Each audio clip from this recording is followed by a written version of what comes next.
you have just written a really, I think, important article in the Cradle about how 3 BRICS countries, we're talking about Russia, China, and Iran, have been coordinating, navigating, dealing, and wheeling around what has transpired over the last several months, especially Israel's incredibly dangerous aggression in Lebanon, in Iran, which has left the entire collective West kind of holding its breath about what might happen. Could you talk about what exactly Russia and Iran in particular we can begin, and then, of course, bring in China? But you had so much important information for people to understand and know about this burgeoning relationship and how it relates to what Israel is doing. And really now a lot of these recent moves are a response to Israel. That's pretty massive, and I think is not getting enough attention. So Pepe, to you. I'm sure in the US is not getting attention at all. All of us who follow American mainstream media, of course. First of all, because they don't understand the character of the interlocking strategic partnerships, Russia, China, Iran. They simply don't get it. And even the think tanks don't get it. Well, China, let's say, oversimplifying, of course, China is more or less on the let's say, in the backyard, in the diplomatic front. They are explicitly saying that they support Palestine. They explicitly acknowledge over the phone Han Yeh and the acting Iranian foreign minister Ali Bagheri Kani, excellent diplomat. They had a phone call a week ago, and basically Han Yeh said, look, whatever you decide in your response to what Israel did in terms of assassinate Han Yeh in Tehran, we got your back. This is enormous, and it's part of their strategic relationship, which is energy. It has military components as well, geopolitically, of course. The fact that Iran wanted to bring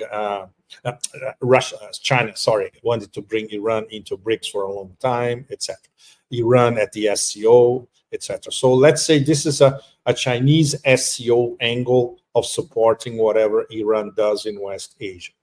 Russia is much more complex because their strategic partnership militarily is very, very advanced. Basically, Shoigu went to Tehran two weeks ago, if I'm not mistaken, basically to accelerate the signing of their overall strategic partnership, including military, ultra high-level military exchanges. Of course, all those Antonov cargo planes landing in Iran a few days ago, carrying a lot of stuff, including practically certain, of course, no smoking gun from either side because this is mega top secret. Certainly, the Murmansk BN jamming those 35-meter high towers capable of jamming everything anywhere at a range of 5,000 kilometers. So the Russians certainly provide Iran with that. So in terms of bolstering Iran's aerial defenses, this is absolutely priceless. And maybe some extra hypersonic Mr. Sarmat and Mr. King Zhao kind of deal that we don't know about, but quite possible. Consider that Iran, they have their own hypersonic missiles, but not as advanced as the Russian missiles. And of course, the fact that Russia continues to buy tons, in fact, tens of thousands of Shahed drones from Iran. So Iran said, okay, we're going to need this, and this for our response. And the Russians said, oh, yeah, of course. Basically, what I heard last year in Moscow when an Iranian delegation was visiting Moscow, and they said, look, the dialogue was fantastic. Basically, we told the Russians, anything you want, just ask, and vice versa.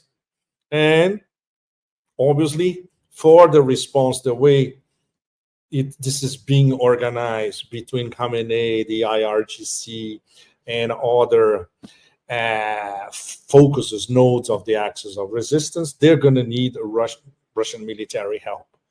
Of course, this has to remain secret because Russia has a tremendous problem when it comes to Israel.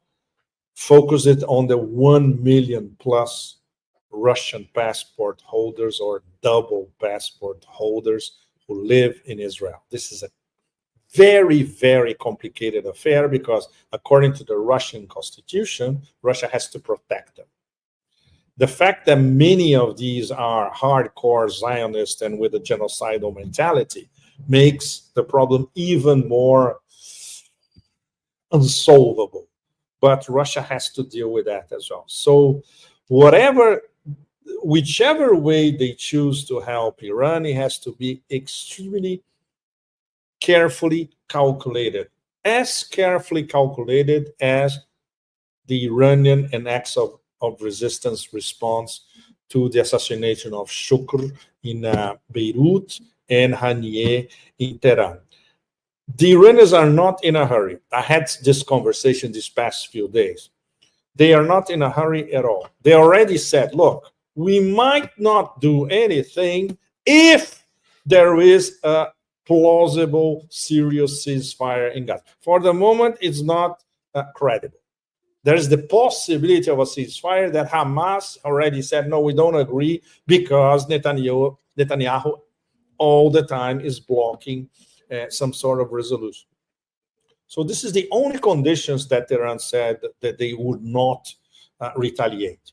So they will retaliate, but it can be, it won't be like we imagine. It would not be in the first few days and weeks, and they could postpone it to September, or even to late September, or even to a few days before the BRICS summit.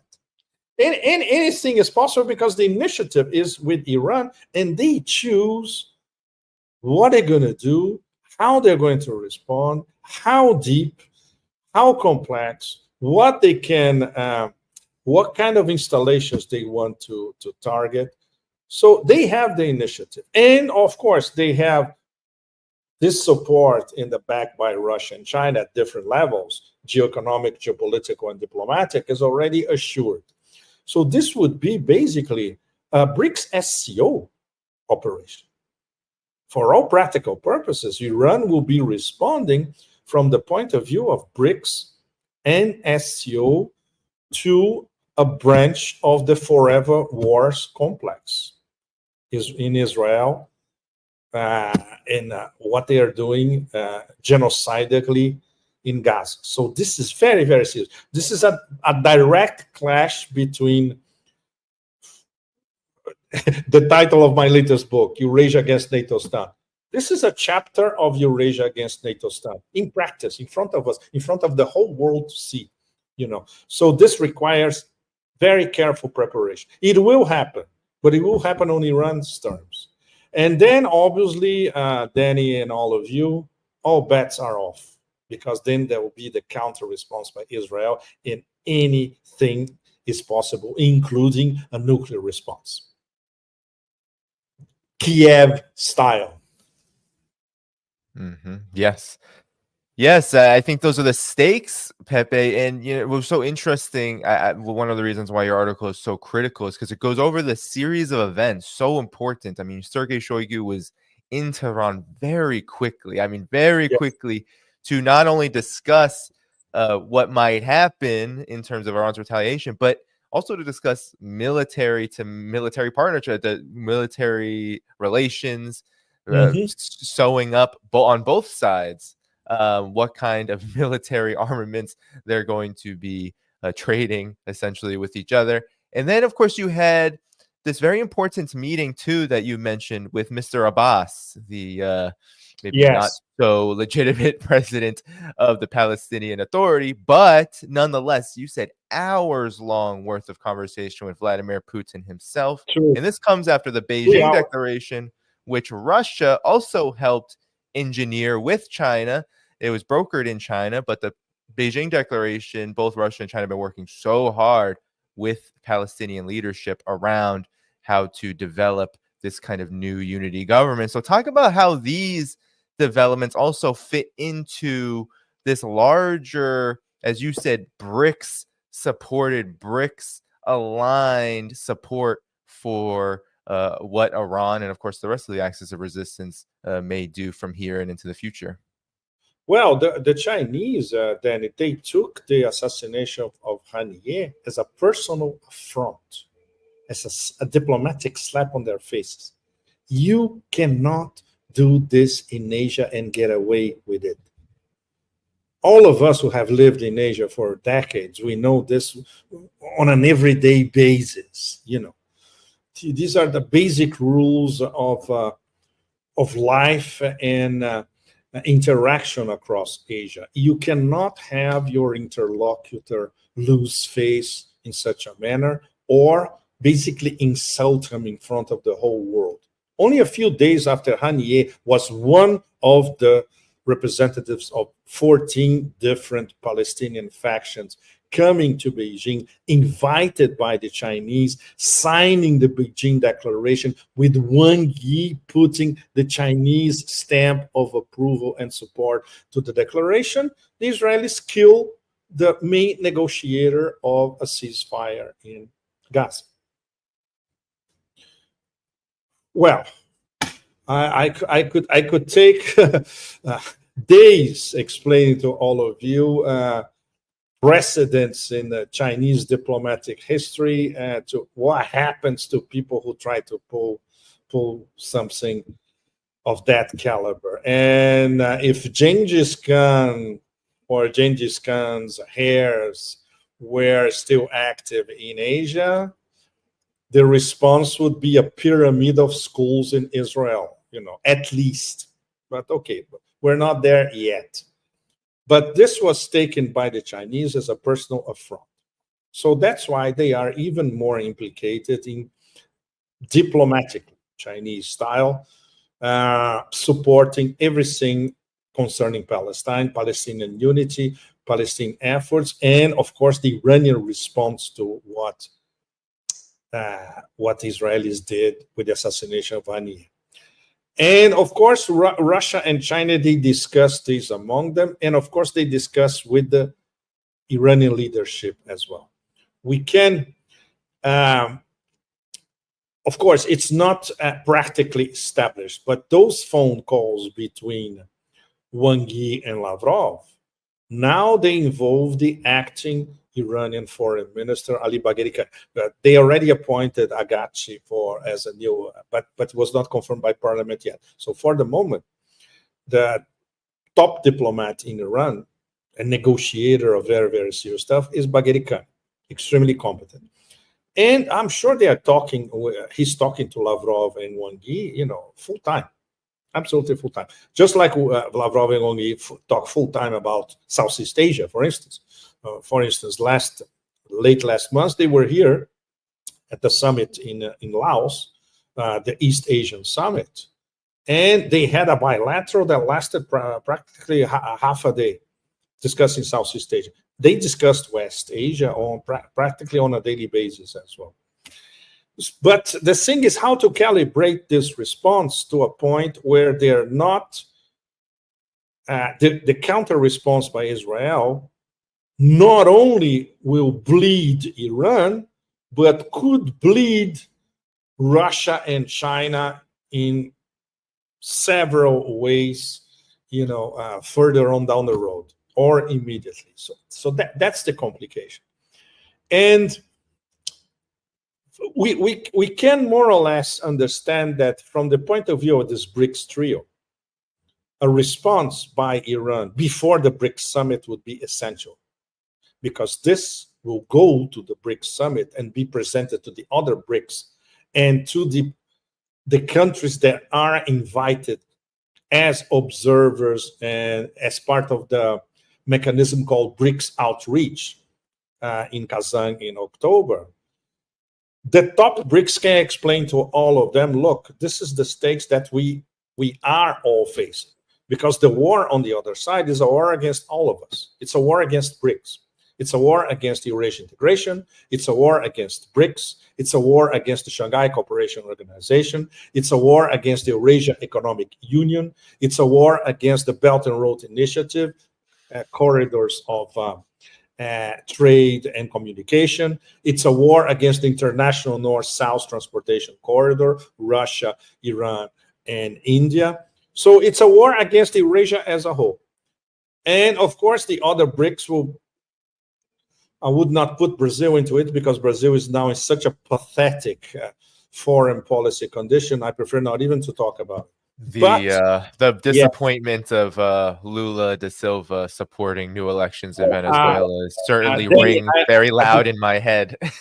Very loud in your head. I prefer not even talk about that because I could derail and go too hardcore. That's not, yeah. But people who read my telegrams and the people that I quote from Brazil in my telegrams, they know exactly what I'm talking about, right? Well, I'll have a chance to see it by myself in November. I'm going to the G20 in Rio in November. So then I'll have the big local picture about all that. But basically, to all of you, one information is enough. I'm sure you remember we have discussed this here in the past. The famous visit by Jake Sullivan to Brazil before Lula was elected with a list. So Lula has to follow the list. If he doesn't, he's toast, and he knows it. So this is very, very sad. This is very, very sad because there's no sovereignty involved. So Brazil is not a sovereign country at the moment. Unfortunately, it pains me deeply to acknowledge that, but these are the facts, right? Well, what can be presented to the BRICS as a whole and to the BRICS guests in October could be something construed as a BRICS response to what Israel is doing against Iran and even against Palestine. And very important, all of you, guess who's going to be one of the guests of the BRICS summit in this outreach mode? Palestine. So Palestine will be in Kazan in October, sitting on the same table with all the BRICS and all the BRICS guests. So this tells you everything you need to know about who's supporting whom. Yes, indeed. So Pepe, I wanted to also just briefly before we move on, everything you were saying is so interesting to note because not only, we've seen it with Ukraine. We've seen Zelensky get the very cold shoulder from this, in particular, this BRICS trio, Russia, of course, but China and Iran as well. But we're also seeing it, I believe, also with Israel, because as you're talking about all these developments, what came up in my mind was Netanyahu has not been to Beijing, has not been to Moscow. There has been no coordination. And in fact, what you've heard actually from Israeli media and some of Israel's absolutely batshit crazy officials is they're not happy with either Russia or China. So your final words on this before we move on. Well, look, it's very important to remember that China and Israel do a lot of business. So, but at the moment, everything is on hold, especially after this slap in Chinese face, the Han Yeh assassination. So I'm sure that the Chinese are obviously, you won't read that in Chinese media.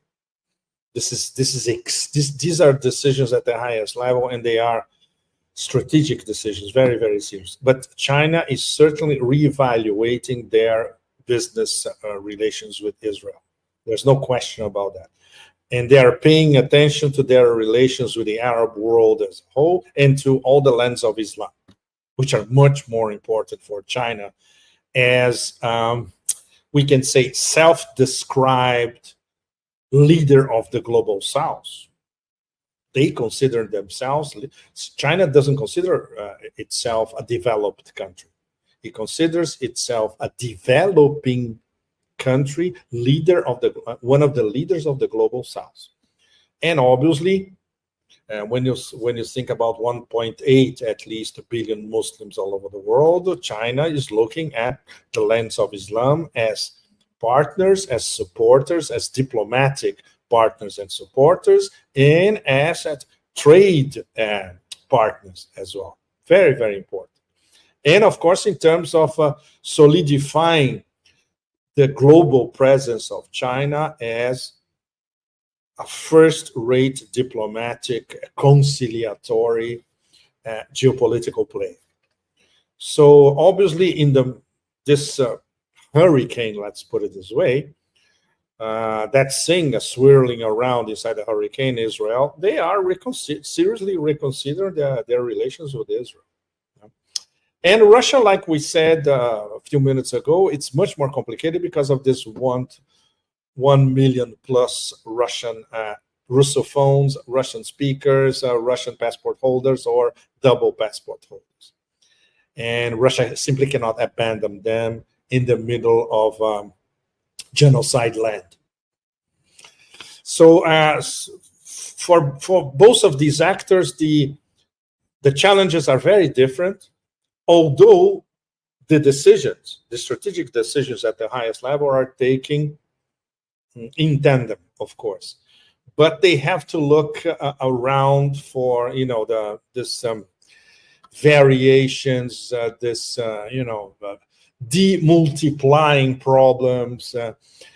But we can expect from the Chinese a much more forceful position regarding the genocide and regarding Palestine, because now they are directly implicated. Now they have their name in the signature with the Beijing Declaration. It's their responsibility, so it's much more active. Until a month ago, it was not like that. So this is a game changer in a sense. Thank you for tuning in to my latest video. I appreciate all of your support. This channel, however, needs your help. I am seeking to make this channel more sustainable in the long term and upgrade necessary equipment to ensure that this work continues onward and makes progress to give you all of the geopolitical analysis that you all deserve.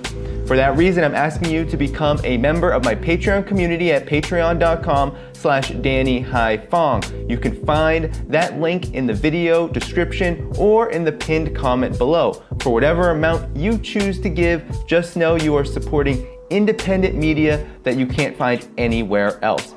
Thank you so much, and I look forward to the next video.